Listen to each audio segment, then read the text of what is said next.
कि एक मनोरम शाम काशी विश्वनाथ की नगरी, बाबा मार्कंडे महादेव की नगरी और ये सारनाथ की तपोभूमि जहाँ सारंग महादेव हैं, तो विश्व को दिशा दशा देने वाले महात्मा बुद्ध की नगरी। यहीं पे पहली बार बुद्ध भगवान ने अपने शिष्यों को पहला उपदेश दिया था। तो आप सोच सकते हैं धरती इतनी इम्पोर्टेंट और इस स्क्रीन में दो लोग जो हैं वो हृदय के बड़े करीब, एक तो मित्र सखा और परम आदरणीय दोस्त पल्लव यादव और साथ में हमारे गुरुजी, हमें दिशा दशा देने वाले, हमारे वाणी को पहचान देने वाले, इसको एक स्वरूप देने वाले आदरणीय गुरु अरुण मिश्रा सर।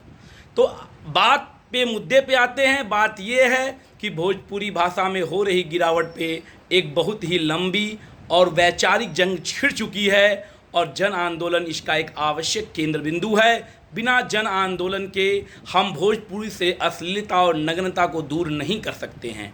तो वॉइस फॉर न्यू इंडिया के प्लेटफॉर्म पे मैं अजीत कुमार सिंह स्वागत करता हूं अपने गुरु, अपने मार्गदर्शक अरुण मिश्रा सर को भोजपुरी के ऊपर और भोजपुरी की निरंतरता पे हो रहे प्रहार पर कुछ अपने विचार प्रस्तुत करें गुरुजी। देखो अजीत, भोजपुरी जो है शुरू में तो एक बोली थी, लेकिन ये इतनी समृद्ध हुई कि भाषा के रूप में भी ये विकसित होती चली गई। और बहुत पुरानी भोजपुरी, आप ये समझो कि हिंदी का अगर हम इतिहास लें तो भोजपुरी और भी पुरानी है। हमें याद आता है इस संदर्भ में जब हम बात कर रहे हैं तो ये अमीर खुसरो के समय को हम याद करना नहीं भूलेंगे, क्योंकि अमीर खुसरो ने जिस तरीके से भोजपुरी में अलग अलग विधाओं की पहचान दी, चाहे वो बुझौल हैं, चाहे वो कहावतें हैं, या धोबिया पाठा है, या धान की रोपाई से संबंधित गीत है, या फिर शादी विवाह में गाए जाने वाले गीत है, ये सारी चीज़ें एक सूफी परंपरा के तहत भोजपुरी गानों के स्वरूप में, लोक धुन के रूप में हमारे साथ सदियों सदियों से ये चलती रही है। समस्या क्या हुई है कि भोजपुरी जब बाजार में आ गई, भोजपुरी जब मांग और पूर्ति के हिसाब से जब बिकने लगी, तो समाज का एक बहुत बड़ा वो तबका जो एक बहुत ही सस्ता मनोरंजन चाहता था, जो शुरू से ही लोक संस्कृति के नाम पर उसके पास एक फूहड़पन था। एक ऐसा वर्ग जो मजदूर वर्ग था, जो नई पीढ़ी थी, जो एक तरीके से जो किसान वर्ग था, जब तक वो अपने कृषि कार्य में लगा रहा और पारंपरिक भोजपुरी उसके मनोरंजन का साधन बनी रही, भोजपुरी में वो फूहड़ता नहीं है। मतलब कह सकते हैं सर, जो बाजारीकृत व्यवस्था हुई, बहुत जल्दी पब्लिसिटी पाने की एक जुगत आई और लोगों ने भाषा को केवल कमाऊ सुत मतलब एक तरह से निश्चित और इसमें सर कहीं ना कहीं इस मांग और पूर्ति में देखा जाए तो जो लोग गाना सुन रहे हैं वो या जो गाना बजा रहे हैं वो भी रिस्पॉन्सिबल हैं। और एक भोजपुरी व्यवस्था में 50% महिलाएं हैं। आप कहते हैं रिमोट दबाई तो लहंगा उठ जाए, हमारे आईपीसी में इसके खिलाफ दंड व्यवस्था है। सर ये मैं पूछना चाहूंगा आपसे, ये जो फोड़ता है इसके लिए दोनों लोग तरफ जिम्मेदार लोग हैं।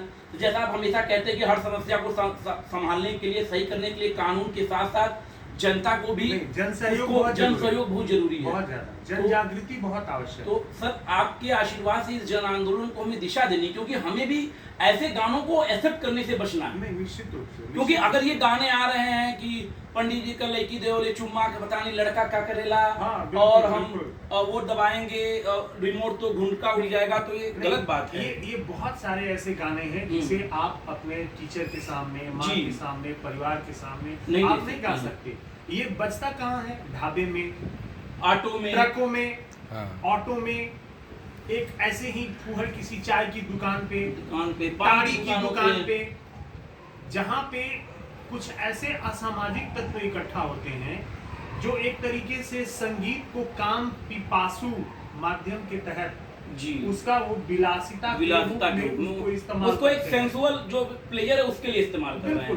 जैसे राउर मन के खुश कार्य बदे कौनो लेवल पे मतलब कौनो स्तर पे गिर सके नहीं, ये वाली बात है। वरना भोजपुरी की मिठास, भोजपुरी की परंपराएं इतना ज्यादा समृद्ध बा और वो भाषा में अगर केहू के प्रति कोनो सम्मान देवे के बात आवे तो इतना ज्यादा मधुरता रहेला ओमे कि दिल के गहराई तक को उतर सकेला।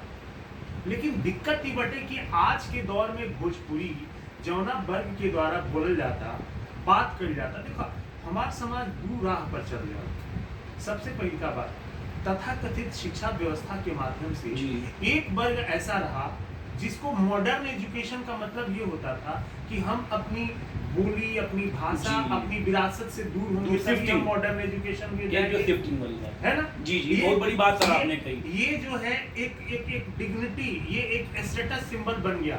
मतलब भोजपुरी बोलने में हमें शर्म आने लगी। जी जी। लेकिन दूसरा वर्ग जो भोजपुरी बोलने में कभी आघाता नहीं है, थकता नहीं है, दुर्भाग्य से उसको प्यास लगी थी, पीना पानी था, तो उसको थम्स अप पिलाया जाने लगा। जी जी। यानी कहने का मतलब कि उसको मनोरंजन करना था, जी। तो उसके जगह पे उसको इस तरीके से कुहड़पन वाले गाने पेश बहुत किए बेहतरीन सर, ये पानी और थम्स अप वाली बात ना आपने बहुत बेहतरीन तर्ज पे कही।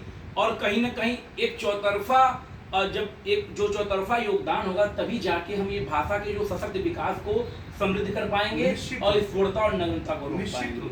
निश्चित रूप से मैं आपका आशीर्वाद पाके धन्य हूँ और मुझे अब पूरा विश्वास है कि जिस आंदोलन को मैं आह्वानित किया हूँ भोजपुरी से नग्नता और अश्लीलता को दूर करने के लिए, उसकी सफलता तय है। क्योंकि गुरु जी तुम जिस स्कूल से पढ़े हो, एक से बढ़ के एक राष्ट्रीय अंतर्राष्ट्रीय स्तर के प्रोग्राम हुए हैं। जी जी। तुम्हें याद होगा अपने विद्यार्थी जीवन से भी जी कि अगर कोई सबसे शानदार प्रोग्राम प्रस्तुतिकरण हुई है उस प्रोग्राम में, तो भोजपुरी पर ही आधारित। जी जी, वो चाहे वो लिखी चिट्ठिया वाला कार्यक्रम हो, या तुम याद करो वो गाना गोरकू संवरकू पजरिया में सोहे, बताई दे रनिया तोरे संगवा में को है। क्या बात है। ये गाना रामचरितमानस पर आधारित ये था। जी, मतलब कितना बेहतरीन, तुम लोग इसमें पार्टिसिपेट कर चुके हो। और वो बाबूजी वाला नाटक सर, वो भी तो उसमें भी थे। निश्चित रूप से। तो ऐसा नहीं है कि बड़े किसी शिक्षण संस्थान पे अगर भोजपुरी माध्यम से कोई चीज प्रस्तुत की जाती है तो इससे उसकी उस माहौल की, उस संस्था की महत्ता कम हो जाती है। लेकिन बेटा अपनी विरासत को, अपनी संस्कृति को समझना पड़ेगा। और जब तक हमें इसके ऊपर गौरव का एहसास नहीं होगा, जब तक हम इसको लेकर आह्लादित नहीं होंगे, जब तक हमें आत्मसम्मान की भावना नहीं आएगी, तब तक याद रखो ये कभी भी हम इसको समृद्ध नहीं बना सकते। राष्ट्रीय आंदोलन के दौरान चाहे बांग्ला भाषा हो या मराठी भाषा हो, इसके पीछे ऐसे लोग थे, बिपिन चंद्र पाल थे, बाल गंगाधर तिलक थे, हमारे आपके वो गीत लिखने वाले जो हमारे राष्ट्रीय गीत है जी, कौन है? बंकिम चंद्र उपाध्याय जी, सन्यासी आंदोलन से उठा हुआ। इन लोगों ने बांग्ला भाषा को समृद्ध बनाने के लिए चीजों को जोड़ा। हमारे यहाँ भी ये काम हुआ है। भिखारी ठाकुर ने, श्री बाबू अपने नाटकों से सर इतिहास रख दिया, ब्रिटानिया हुकूमत को हिला के रख दिया। बिल्कुल। तो ये सारी चीजें जो है हमारे यहाँ भी हुई हैं।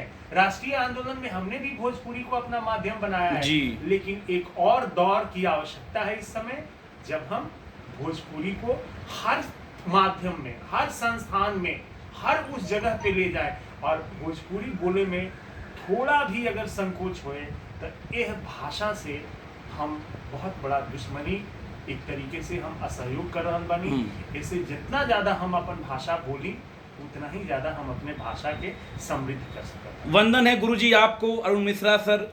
जिस स्वेच्छा से, जिस मनोवृत्ति से मैं आपके पास आया, उससे भी ज़्यादा मुझे शक्ति मिली, उससे भी ज़्यादा मार्गदर्शन मिला। तो वंदन करते हुए गुरु गोविंद दो खड़े काके लागो पाँव, बलिहारी गुरु है आपनो गोविंद दियो बताए। आपके आशीर्वाद से निश्चित ही हम भोजपुरी से अश्लीलता और नग्नता को भगा के रहेंगे। जय हिंद, जय जवान, जय भारत, जय Bhojpuri. Voice of new India Ajit Kumar Singh आप सभी को करते हैं सलाम।